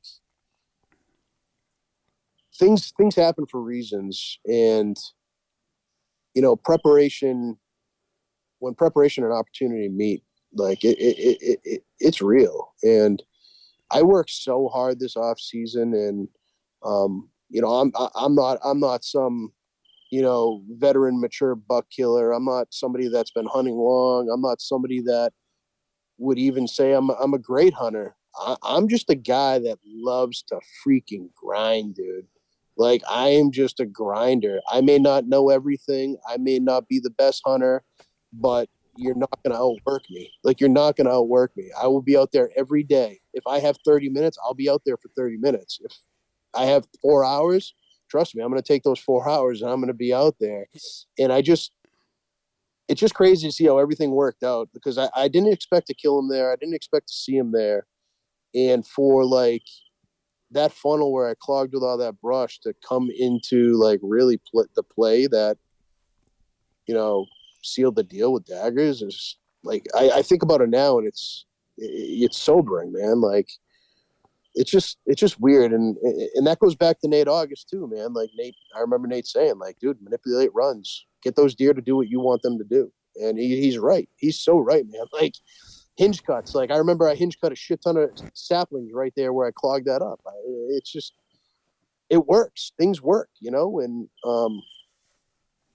I don't know. Like I soak everything up that everyone tells me. And You're light years ahead of your time, which is it's mind blowing to me, and I think it's completely amazing. you want to hear a conspiracy theory that me and Madman were talking about last night? It's I can wild. only imagine, and I have my own. Oh, all right. So hear me out here, okay? So where that swamp is, okay, and where Daggers was bedded down near that abandoned building, okay. Over the course of 2.5 years, especially being a police officer in that town during that time, I witnessed bucks, does cross that road near that abandoned building on a regular basis in the evening and in the morning, going to and from bedding and, you know, the whole 9 yards. Just that was a main travel corridor. If you cross that road, there's a massive like pine and oak ridge that brings you 0.15 miles away to the bedding area where I encountered daggers day one. Okay. So my thought is when I walked in, I think I bumped daggers, dude. I think daggers was trying to cross the road before it got light. I think he was trying to go back to bedding in that area where he felt comfortable, but I bumped him. He didn't know what I was, but it was enough to bump him. And I think I bumped him like 80 to 100 yards, and he stayed in the swamp, and it was quiet, and he was still comfortable. I didn't scare him enough to make him like jet out of there. And I think he just kind of said, you know what, all right, I'll just settle for the day in the swamp, and when it gets dark, I'll just cross the road then. And then the landscapers come in and completely screw his day up. And it really is part of the reason why he died. So I really think that everything happens for a reason, dude. It's fate. Right. Like that detail ran an hour late so I could get in there to bump him out from crossing the road. And keep Well, him that's in what I that was just gonna block. say. Right. Well, Ty, I didn't think of this last night when we were talking, but I was thinking about when you were telling it earlier. You were talking about how early you get into stand all the time for your afternoon sits, like stupid early, 12 o'clock. The Yep. day you killed Dagger, you're actually late Yes. instead of early. And Yep. in argument's sake, that's why you ended up killing him on that day. But back to back to the saying, killer's gonna kill. You could have went home that day. Screw it. Detail went late. I'm gonna go home. It's too late to go in the tree, but you put on the camos and you went anyways. I did. You know, yeah. You're right, man. And I didn't even think about that, man. Like I'm always super early to like super early to my sets. And the one day I was late, like like normally if I'm gonna be that late to get into a set, dude, I ain't even going. Like I'll be Right. honest, I wouldn't Exactly. go. Right. If anything, I'd wait for the evening. But Right. something said to go. I remember specifically putting that stand there for a hot day, and it was the first hot day of the hunting season. I'm like, all right, well, I'm just gonna suck it up and go, dude. And remember, I crushed the Monster Energy drink, and I just walked in, and yeah, it's just it's crazy, man. I never expected to be able to kill daggers. I never expected to be able to kill a target buck of 3 years. And like you said, like, you know, coming off cloud nine now, like really thinking about it, you know, people see a buck for the first time on a trail camera and they automatically call it a target buck. Yeah. Like, you know, everybody has a different definition of a target buck. Like I consider a target buck being like a buck that you have actual a relation, not a relationship, but a history with. Dude, like, I don't know. I still can't believe I did it. And it just, I don't know. It was well deserved. The other, I 100%. mean, But come on. the other thing, Ty, is like the naysayers will say, "Oh, you got lucky."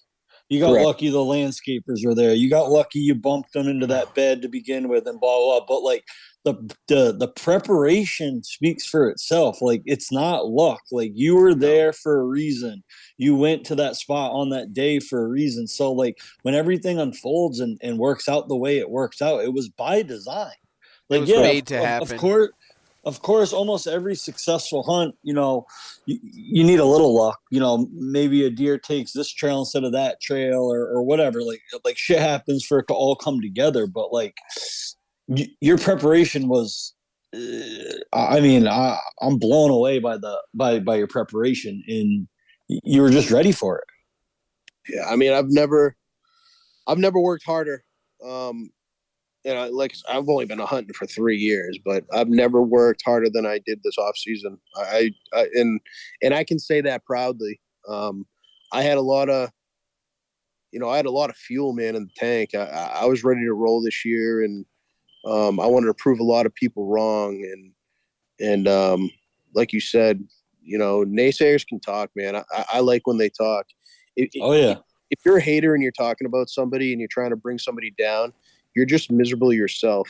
And I actually I get the satisfaction and actually get more fire when somebody's talking about me, because they're thinking about me. Like that's like right. Yeah, thanks.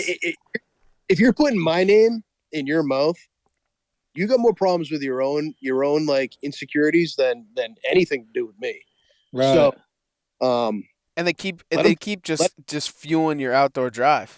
I mean, come on. dude let them talk. W- w- Talk.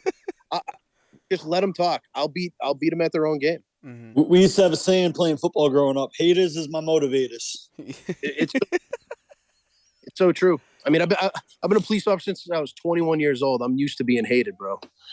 That's the way it goes. Yeah, You especially when they give you bad leads on deer. Yeah, the that's fuzz. that's I that's for another story. yeah, yeah. yeah. I just, my question is this: now that you're on your way to take over the position of Mike Waddell and Mark Drury and all that, what holds the future for Tyler Forbes? Man, I'm just gonna continue to grind, have fun, share moments with my son Beckett, my daughter Rosalina, my wife, make them proud. Like I have nobody to make proud other than them. If I'm making them proud and I'm walking in this door and I know they're proud of me, that's all I care. Dude, I don't care if people hate me. I don't care if people don't like me. It just that does nothing for me. Judge me based on your own judgment. And I promise you probably will like me a little bit. You know what I mean? I'm not a bad guy. I just like to have fun, make memories, and on to the next story. Really, I'd like to. I got a couple bucks that I'm after right now, and I'm getting pretty close to already. So we'll just see what the season has in store. But I'm just looking to create content for AnchorPoint Productions, have fun with Nate, make memories, and man, that's it, dude. I just love what I do. So do you think that your answer for what drives you outdoors kind of changed now that you've taken daggers, or do you still kind of have the same answer? I think I'm always going to have the same answer, because if I'm not having fun, I'm not succeeding. If I'm not having fun with what I'm doing, then I'm probably not going to do it. It's just that simple. Clear mind when you're having fun, right? When you're happy, there's nothing stronger than a happy man, dude, or a happy person. If you're a happy person, you got everything going for you. And that's what drives me, dude. Being happy, being in the outdoors, having the support that I have at home that allow me to go and do that type of stuff without feeling guilty for doing it. Dude, I love it. I absolutely love it. And I can't wait for Beckett. Beckett's 4.5 years old, man, and that kid can already pick out sign better than me. Like Mm. I remember when I used to, when I first started taking Beckett in the woods, man, he'd like be like, "Oh, Dudda look," and I would have been like, "Yeah, all right, dude, whatever." But now he's like, "Oh, Dudda rub, Dudda scrape, oh, Dudda scat, Dudda scat," and dude, he's like dead on with shit. Like he knows what he's talking about, and that like makes me so happy inside. You know what I mean? Like, dude, it's You have a beast on your hands. Yeah. He's pretty. He's on his way, man. He's already probably better than me. There's nothing wrong with that. Not at all, dude. I'll film him for the rest of my life, and I'll be happy with it. All I can really say to what I really want to say, and just kind of use your guys' platform for this, is to all the beginners out there. Um, don't be afraid to reach out to people. Don't be afraid to ask questions. Don't get caught up in you know thinking you have to kill these big deer. I'm gonna tell you right now, man. Kill what makes you happy. Harvest what makes you happy, and respect that animal as if it was a giant deer. Because if you lose sight of that, you're doing everything for the wrong reasons. It's amazing that it's honestly amazing that you just said that because my lifetime mentor literally wrote something on Facebook today, this morning, about how he's sick and tired of seeing people writing this one's not the biggest, but I shot him, or it's not my target buck, but I got him, or it's those typical one-liners that that they have to write before they post, like it's Yeah, not the because biggest one, but I got him. This one filled the because freezer, they're afraid of hearing people talk shit about them. and there's no need to have that fear, like if everyone seems to kind of lose sight of what we actually do this for. I don't know how many times I've gone on hunts and not been successful, but had some of the greatest hunts and made the greatest memories I've ever had. And it's not about that. It's not even if you shoot a doe. I get just as jacked up about shooting a spike horn. Like last year, I shot a spike horn just because I said that I would. You know what I'm saying? I didn't want to. I didn't.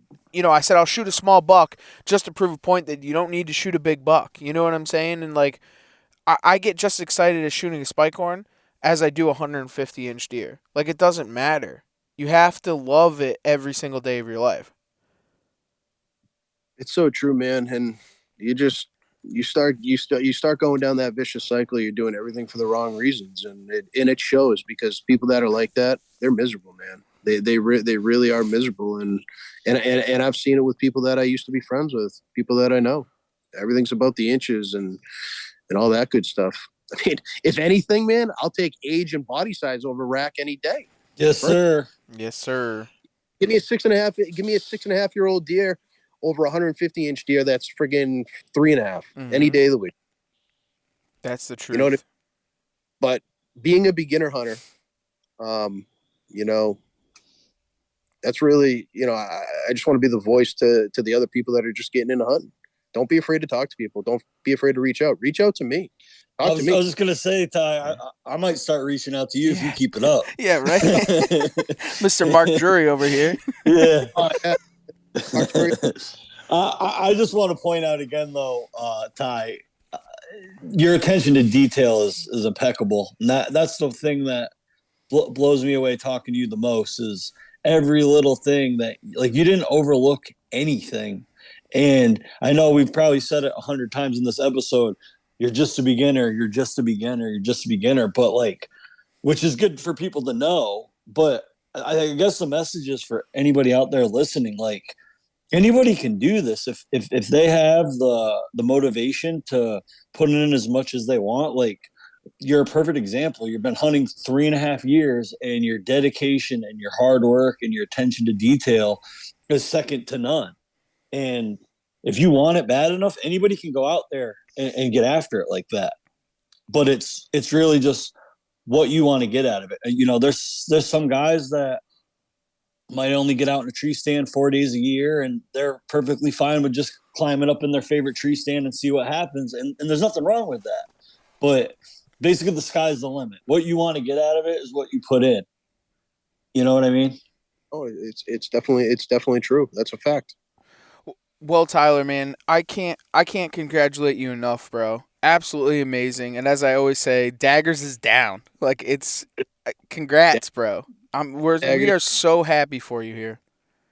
I mean, I'm just humbled to be on the show again. I man, I just do this for fun. I had no idea it would even turn into this, and so many people would call me and congratulate me and stuff like that. But man, that's how it should be, even if you shoot a 90-inch deer. Mm-hmm. You know what I mean? Like, you don't have to kill a big deer to reach out to somebody and say congrats. Right. That's what really needs to be worked on in our community is the brotherhood. Oh, enough with the hate and the negativity and the bad talking. Just everyone be one, man. It's not hard. This world's brutal where it is right now. Anyhow, there's no reason we need to put each other down. We need to build each other up, and I think you'll see a lot more people get in the hunting if that's the way it goes. So, Tyler, can you just tell everybody where they can find you, man, where they can see your inspiration to the outdoor community and everything that you do for it? Yeah, I'm on Instagram at Ty Forbes Hunting. You can also find us at AnchorPoint and East on Instagram, and you can find us on YouTube too at AnchorPoint Productions. We're going to be pushing out the story of Daggers Thursday. Today, well, it's today in today, YouTube yeah. land. Yeah. Is it today? No, today's Wednesday, right? No. This podcast is going to drop Thursday. Oh. So it is today. As they're listening, And today's Tuesday. Oh yeah, that's Tuesday. See, they call it podcast land. Yeah. I hate that term, but everybody Me too. uses it. Yeah. All right, so make sure you guys log on to AnchorPoint Productions on YouTube and get ready to see the story of Daggers. I edited it. I worked and we'll hard. share it too, so they'll be able to find it. We'll have a link in the bio here, so you guys can click right on it. So yeah, it should be a good one. It should be a good one. And for everyone asking, yes, I got the shot on film. It's amazing. I mean, I kind of got the, what do you call it? The little premiere. Yep. And I was speechless. I was literally speechless. It's amazing video.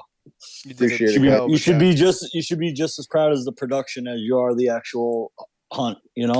Very humble. Thank you. And like I said, man, congratulations to you, Tyler. Can't thank you enough for joining us again. But for everybody else out there, thanks for taking the ride right here on the Outdoor Drive.